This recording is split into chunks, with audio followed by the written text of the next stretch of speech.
The house, the only one in the entire valley, sat on the top of a low hill. From this height, one could see the river and the field of ripe corn.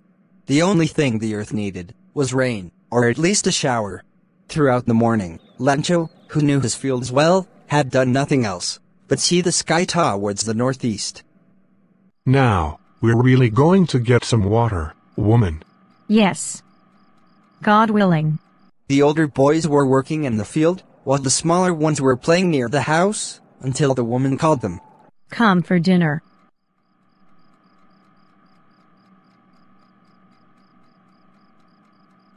During the meal, big drops of rain began to fall. The air was fresh and sweet. Lencho went out for no other reason than to have the pleasure of feeling rain on his body. And when he returned, he exclaimed, These aren't raindrops falling from the sky. They are new coins. The big drops are 10-cent pieces, and the little ones are 5s. With a satisfied expression, he observed the field of ripe corn, with its flowers, covered in a curtain of rain. But suddenly a strong wind began to blow, and large hailstones began to fall. These hailstones resembled new silver coins. The boys, exposing themselves to the rain, ran out to collect the silver coin. It's really getting bad now. I hope it passes quickly. It did not pass quickly. For an hour, the hail rained on the house, the garden, the hillside, the cornfield, on the whole valley. The field became white, as if covered with salt. Not a leaf remained on the trees. The corn was totally destroyed. The flowers were gone from the plants. Lencho's soul was filled with sadness. When the storm had passed, he stood in the middle of the field and said to his sons, Even a plague of locusts would have left more than this. The hail has left nothing. This year, we will have no corn. Locust, a grasshopper that destroys crops. That night was a sorrowful one. All our work, for nothing. There's no one who can help us. We'll all go hungry this year. But in the hearts of those who lived in the solitary house in the entire valley, there was a single hope: help from God. Don't be so upset, even though this seems like a total loss. Remember, no one dies of hunger. That's what they say, no one dies of hunger. All through the night, Lencho thought only of his one hope, the help of God, whose eyes, as he had been instructed, see everything, even what is deep in one's conscience. Conscience, inner sense. Lencho was an ox of a man, means, he worked like an animal in the field. But he knew how to write.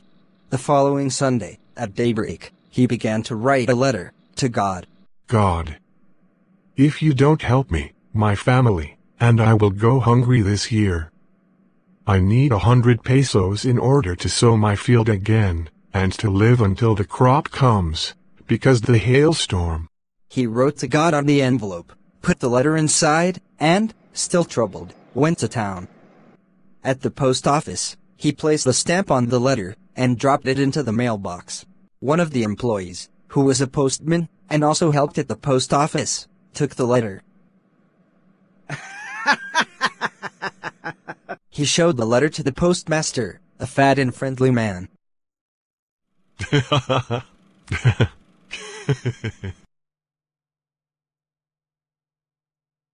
What faith? I wish I had the faith of the man who wrote this letter. Starting up a correspondence with God. Correspondence, communication. In order not to shake his faith, we must do something. Answer the letter. But when he opened and read the letter, they realized that they needed something more than goodwill, ink, and paper, to answer the letter. But he stuck to his resolution. He asked for money from his employees. He himself gave part of his salary, and some of his friends were obliged to give something. For an act of charity. It's impossible to gather 100 pesos. Let it be. We will send the amount we could get. He put the money in an envelope, addressed to Lencho, and with it, a letter containing only a single word as a signature, God. The following Sunday, Lencho came a bit early, to ask if there was a letter for him. Is there a letter for me?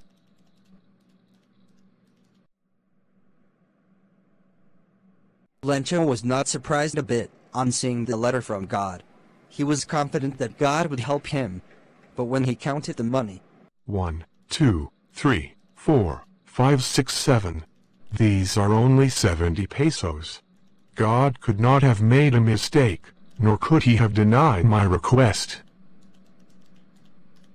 Paper and ink, please.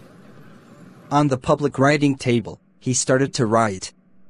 When he finished, he went to the window to buy a stamp, which he attached to the envelope. The moment the letter fell into the mailbox, the postmaster went to open it. God, of the money that I asked for, only 70 pesos reached me. Send me the rest, since I need it very much. But don't send it to me through the mail, because the post office employees are a bunch of crooks. Crook, dishonest. Let's show.